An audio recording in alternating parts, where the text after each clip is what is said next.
નમસ્તે ખેડૂત મિત્રો, ગુજ્જુ ફ્લા ચેનલમાં આપનું હાર્દિક સ્વાગત છે। તો ખેડૂત મિત્રો, આપણે આજના વિડીયોમાં આપણે ચર્ચા કરવાના છીએ કે આપણે ખેતીની જમીનના જંત્રી ભાવ આપણે જોવા હોય તો આપણે કઈ રીતે જોઈ શકાય તેના વિશે આપણે જે સ્ટેપ બાય સ્ટેપ આપણે સંપૂર્ણ માહિતી આપણે લેવાના છીએ। તો 2023 પછી જે જંત્રીમાં વધારો આવ્યા બાદ તેમાં કઈ રીતે આપણે જંત્રી જોઈ શકાય ઓનલાઈન, અને એ જંત્રીના આધારે આપણે જો પણ ખેતીનો દસ્તાવેજ કરવો હોય તો તેમાં તમારે કેટલી સ્ટેમ્પ ડ્યુટી વાપરવી પડે અને કેટલી રજીસ્ટ્રેશન ફી વાપરવી પડે તે તમામ ખર્ચ આપણે ગણતરી કરીને આપણે જોવાના છીએ। તો આ વિડીયો થોડોક મોટો થશે, તો આ વિડીયો પૂરેપૂરો જોવાની કોશિશ કરજો જેથી કરીને તમને કોઈ પણ જાતની તકલીફ ન પડે। તો ચલો મિત્રો, આપણે આજે સ્ટેપ બાય સ્ટેપ આપણે સંપૂર્ણ માહિતી આપણે જોઈ લઈએ। તો નમસ્તે ખેડૂત મિત્રો, આપણે કોમ્પ્યુટરની સ્ક્રીન ઉપર આપણે અવતર્યા છીએ। તો સૌથી પહેલા આપણે કોઈ પણ એક બ્રાઉઝર ખોલીશું। અહીં બ્રાઉઝર ખોલ્યા બાદ અહીં તમારા સર્ચ બારમાં તમારે એક વેબસાઇટ ટાઈપ કરવાની છે, garvi.gujarat.gov.in। આ વેબસાઇટ તમારે ટાઈપ કરીને તમારે એન્ટર કરી દેવાનું છે, એટલે જે ગુજરાત સરકારની જે ઓફિશિયલ વેબસાઇટ છે એ આ પ્રકારે તમારે ખુલી જશે। તો અહીં આપણે ઓનલાઈન જંત્રીના ભાવ આપણે જોવાના છીએ। તો ઓનલાઈન જંત્રીના ભાવ જોવા માટે અહીં તમને ત્રીજા નંબરનો ઓપ્શન આપેલો છે ઓનલાઈન સર્વિસીસ, તેમાં તમને નીચે આપણે જોવા મળે છે જંત્રી રેટ, તેના ઉપર આપણે ક્લિક કરવાનું છે। જેવું તમે તેના ઉપર ક્લિક કરશો એટલે આ પ્રકારની ડિસ્પ્લે તમને ખુલી જશે। તો જંત્રીના ભાવમાં વધારો ક્યારે આવ્યો? તો જંત્રીના ભાવમાં 2023માં વધારો આવ્યો। તો એ આપણે તમારે જેનો જીઆર તમારે જોવો હોય તો અહીં તમને ક્લિક કરશો એટલે તમને જંત્રીનો જે જીઆર તમને જોવા મળશે। તો આ પ્રકારે તમને જોવા મળશે। જે 2011ની જંત્રી નક્કી કરેલી હતી તેમાં 2023માં 2 ગણા ભાવ કરવામાં આવેલા હતો। તો 2023માં જે બે ગણા ભાવ કરવામાં આવ્યા તે બધામાં ડબલ ગણા ભાવ નથી કરવામાં આવ્યા। અહીં તમને જોવા મળે છે નીચે જે ખેતીની અથવા તો બિન ખેતી જમીનના જે દરો છે એમાં જ 2 ગણા યથાવત રાખવાનું, જે 2023 પછી તમને 15/4/2023થી નક્કી કરવામાં આવ્યું હતું। સૌથી પહેલા 11/2/2023માં ઠરાવ આવ્યો, ત્યારબાદ સુધારા ઠરાવ 15/4/2023થી આ જે નક્કી કરવામાં આવ્યું કે જે કોમર્શિયલ જે રેટ છે તેમાં 1.5 ગણા, 2 ગણા, 1.8 ગણા એવી રીતે નક્કી કરવામાં આવ્યું, અને ખેતીની જમીનમાં 2 ગણા યથાવત રાખવામાં આવ્યા। તો આપણે આજે જે 2011ની જંત્રી છે તેમાં આપણે ડબલ કરીને આપણે જંત્રીના ભાવ આપણે નક્કી કરીશું। તો અત્યારે આપણે બેક જતા રહીશું અહીં। તો અહીં આપણે કયા જિલ્લાની જંત્રી જોવાની છે તો આપણે એ જોઈ લઈએ। આપણે સુરેન્દ્રનગર જિલ્લાની જંત્રી જોઈશું, અને એમાં પણ 3 ઓપ્શન આપેલા છે, નગરપાલિકા, એગ્રીકલ્ચર અને નોન એગ્રીકલ્ચર। તો આપણે આજે ફક્ત ને ફક્ત આપણે ખેતીની જમીનના ભાવ આપણે જોવાના છીએ, દસ્તાવેજમાં કેટલી ગણતરી થાય સ્ટેમ્પ ડ્યુટીની તે પણ આપણે જોવાના છીએ। તો રૂરલ એગ્રીકલ્ચર, તો તમારે એગ્રીકલ્ચરમાં તમારે ક્લિક કરવું રહેશે। તો આપણે ચલો એગ્રીકલ્ચર ઉપર આપણે ક્લિક કરી દઈએ।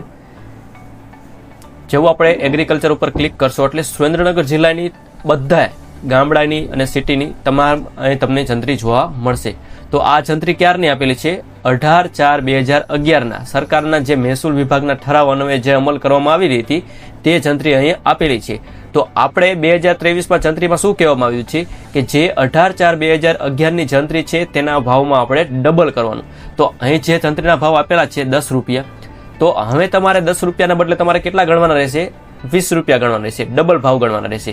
તો તમારે જે ગામ આવતું હોય અહીં તમારે સર્ચ કરીને એટલે તમારે અહીં સર્ચ કરીને તમારે ગામ નાખવાનું રહેશે। જે પણ તમારે ગામ હોય તો એ નાખી દેવાનું છે। ધારો કે મૂલી ગામ હોય તો મૂલી તમે જેવું તમે સર્ચ કરશો એટલે તમારું ગામ અહીં તમને સર્ચ બારમાં તમારે આવી જશે। તો આવી રીતે તમારે સર્ચ કરીને જે ગામ હોય એ નાખી દેવાનું છે। તો તેના પણ ભાવ આપેલા છે। ધારો કે સર્વે નંબર 19 હોય, 20 હોય, અને અહીં ઘણા બધાને કન્ફ્યુઝ થાય છે। તો ઘણા બધા જે ગામડામાં એવું હોય છે કે જૂના સર્વે નંબર પણ હોય છે અને નવા સર્વે નંબર પણ હોય છે। તો આપણે જંત્રીના ભાવ કયા સર્વે નંબરના આધારે જોવાના રહેશે?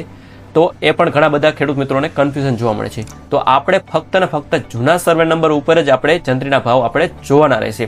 તો તમારા જે 7/12માં જે જૂનો સર્વે નંબર હોય તે જ તમારે અહીં જોવાનું રહેશે સામે।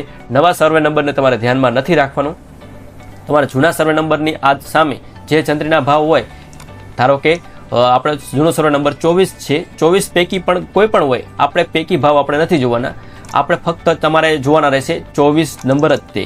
તો તમારે ઘણા બધા અત્યારે એવા પણ ભાગ પડી જાય છે, 24 પૈકી 1, 24 પૈકી 2 એવા 3-4 ભાગ પણ પડી ગયા હોય છે, પૈકીના પૈકી ભાગ પણ પડી ગયા હોય છે। તો આપણે ફક્ત 24 નંબરને ધ્યાનમાં રાખીને તેના સામે જે બિન પિયત અને પિયતના ભાવને ધ્યાનમાં રાખવાના રહેશે। તો તમારી જમીન જો પિયત હોય તો તમારે 9 રૂપિયા લેખે એટલે કે એના ડબલ કરીને 18 રૂપિયા ભાવ તમારે ગણતરી કરવાની રહેશે।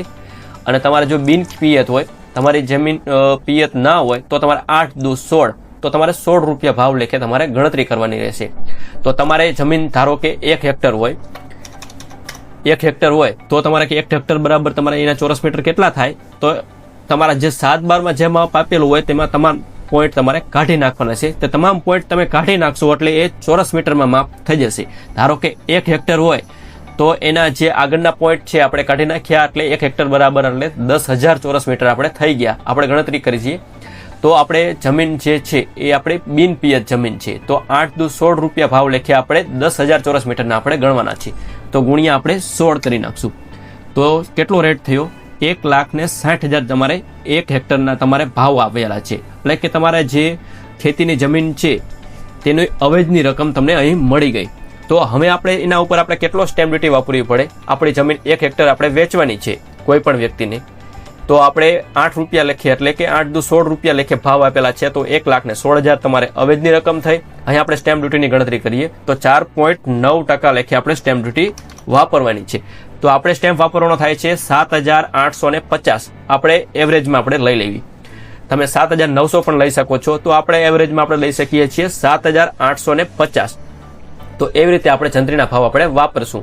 અને જો રજીસ્ટ્રેશન ફી કઈ રીતે ગણતરી કરવાની રહેશે?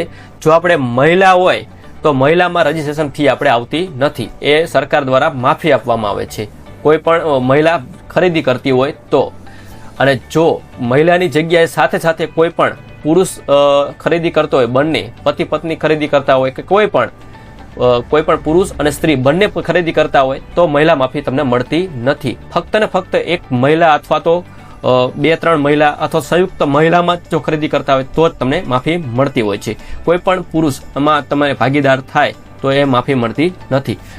અથવા તો કોઈ પણ એક પુરુષ હોય કે મહિલા હોય કે કોઈ પણ પુરુષ ખરીદી કરતો હોય તો એમાં તમને માફી ન મળે તો તમારે 1% રજીસ્ટ્રેશન ફી વાપરવી પડે છે. તો 1,60,000ના 1% લખે આપણે ગણવા જઈએ તો 1,600 રૂપિયા એ તમારે પ્લસ કરી દેવાના રહેશે.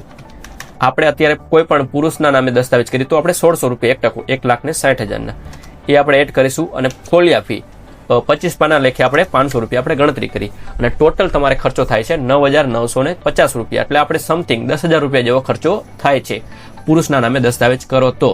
અને જો સ્ત્રીના નામે એટલે કે લેડીઝના નામે કરો તો 1,600 રૂપિયા માઇનસ થઈ જશે. તો આવી રીતે આપણે સ્ટેમ્પ ડ્યુટીની તમામ ગણતરી એટલે કે કોઈ પણ આપણે ખેતીનો દસ્તાવેજ કરવો હોય તો તમે આવી રીતે તમે ખેતીની જમીનનો દસ્તાવેજ આપણે કેટલો ખર્ચ થાય એ આપણે આવી રીતે ગણતરી કરી શકીએ છીએ. તો મિત્રો તમારે કોઈ પણ ખેતીની જમીનના તમારે દસ્તાવેજની ગણતરી કરાવી હોય તો તમે મને ઇન્સ્ટાગ્રામમાં તમે એની ટાઈમ તમે મેસેજ કરી શકો છો. તો ઇન્સ્ટાગ્રામમાં હું તમને એ જે તમારા ગામની જે જંત્રી છે એ જોઈને તમારા કેટલો ખર્ચો થાય છે એ તમને હું જણાવી દઈશ. તો ચલો ખેડૂત મિત્રો, આપણે આજના વિડીયોમાં આપણે આટલું જ છે.